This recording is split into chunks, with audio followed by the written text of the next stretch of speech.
একটা গুঞ্জন আছে যে সাকিব খানের সাথে হয়তো বা সিনেমাটা হতে পারে। চুপ থাকতে হবে এখানে। তোমরা নেমে যাও তো, তোমরা নেমে যাও। আচ্ছা প্রশ্ন করি, তোমরা নেমে যাও এখান থেকে।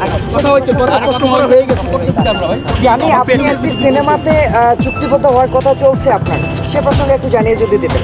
চুক্তিবদ্ধ যদি আমি হয়ে থাকি, এটা তো অনেক খুশির একটা ব্যাপার, বিকজ অনেক বছর ধরে, হ্যাঁ অনেক বছর ধরে আমাকে সিনেমাতে আমার ওয়েল উইশার, আমার ফ্যান্স যারা তারা আমাকে দেখতে চায়।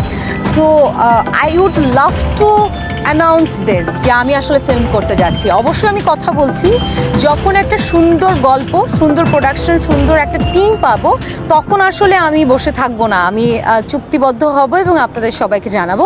বাট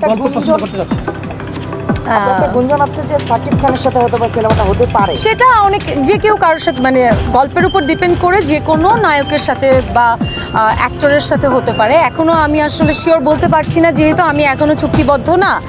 বাট আমি চুক্তিবদ্ধ যখন হব আমি সবাইকে জানাবো। এইটা আসলে বলা অনেক ডিফিকাল্ট, এটা বলা অনেক ডিফিকাল্ট। সবাইকে আমি অনেক পছন্দ করি, বিকজ মানে কোয়ার্টিস্টের জায়গা থেকে কেমিস্ট্রি না থাকলে আসলে একটা ভালো কাজ দর্শকদেরকে দেওয়া আসলে পসিবল হয় না। সো আমার প্রত্যেকটা আর্টিস্ট আমার খুব ভালো বন্ধু, এবং আমরা খুব কমফোর্ট জোন রেখে আমরা কাজ করি।